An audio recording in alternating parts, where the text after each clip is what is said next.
বৃষ্টি যখন হয় তখন দোয়া কবুল হয়। কি হয়? দোয়া কবুল হয়। বৃষ্টি যখন পড়ে ওই সময় মনের ভেতর থেকে আল্লাহর কাছে চাওয়া পেশ করতে পারেন। গুরুত্বপূর্ণ একটা দোয়া কবুলের সময় হলো বৃষ্টির সময়। নবী করিম সাল্লাল্লাহু আলাইহি ওয়াসাল্লামের পরিষ্কার হাদিস আছে।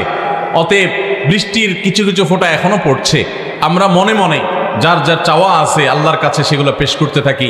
আমাদের মৃত মা বাবার জন্য, আমাদের আত্মীয় স্বজনের জন্য, আমাদের মুরব্বীদের জন্য, আমাদের বন্ধু বান্ধবদের জন্য, আমাদের পরিচিত অপরিচিত অনেক মানুষ দুনিয়া থেকে চলে গেছেন। অনেকে দুনিয়াতে বেঁচে আছেন অসুস্থ, অনেকে আছেন নানা কষ্টে, অনেকে আছেন নানা পেরেশানিতে। আমরা অনেকে অনেক বিষয় নিয়ে এখনো টেনশনে আছি। আমরা এই বৃষ্টির ফোঁটা যখন পড়ে, বৃষ্টি যখন হয়, তাহতাল মাতার, বৃষ্টির নিচে দোয়া, এটা কবুল করা হয়, এটা ফেরত দেওয়া হয় না। সেজন্য আল্লাহর কাছে আমরা এখন মনে মনে সবাই দোয়া করতে থাকি। ঠিক আছে তো ইনশাআল্লাহ?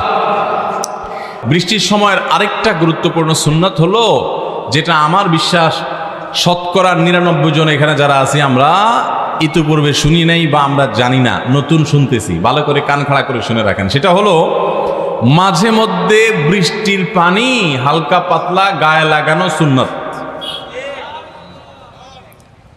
মাঝে মধ্যে বৃষ্টির পানি হালকা পাতলা একটু শরীরে লাগানো কি সুন্নাত। নবী করিম সাল্লাল্লাহু আলাইহি সাল্লাম এই সুন্নাহ আমাদেরকে শিক্ষা দিয়েছেন। এই সুন্নাতের কথা শুনে জবজবায় যখন বৃষ্টি হবে মুষলধারে, আধা ঘন্টা 1 ঘন্টা শিয়াল ভেজা ভিজে এরপরে ঠান্ডা লাগায় এসে আমার দোষ দিয়েন না। কথা কি বুঝতে পারছেন? হালকা পাতলা বৃষ্টির পানি গায়ে লাগানো, যার যতটুকু সহ্য করার ক্ষমতা আছে, কারোর ঠান্ডা অ্যালার্জি আছে, কারোর অন্য সমস্যা আছে, সেগুলো মাথায় রেখে যার যতটুকু সহন করার ক্ষমতা আছে ততটুকু আমরা করব। বৃষ্টির পানি, বাংলাদেশের মানুষ বৃষ্টি প্রধান, বৃষ্টি প্রবণ আমাদের প্রকৃতি। এখানে প্রায় বৃষ্টি হয়, বাদল দিনে বৃষ্টি হতেই থাকে অনবরত।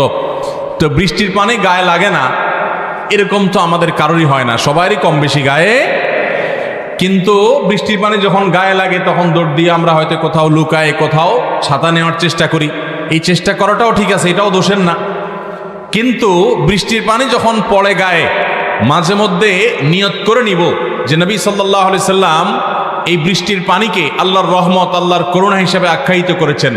আসমান থেকে, উপরের দিক থেকে এসেছে। অতএব এই পানি বরকতের পানি, রহমতের পানি একটু হলেও যদি গায়ে লাগে সেটা আমাদের জন্য কল্যাণের। নবী সাল্লাল্লাহু আলাইহি সাল্লামের নির্দেশনা ছিল, তিনি উৎসাহ দিয়েছেন বৃষ্টির পানি একটু গায়ে লাগানোর জন্য। সেই নিয়তে যখন বৃষ্টির পানি গায়ে লাগবে, ওই নিয়তে একটু গায়ে মাখবেন, একটু লাগাবেন এবং বৃষ্টির পানিকে উপভোগ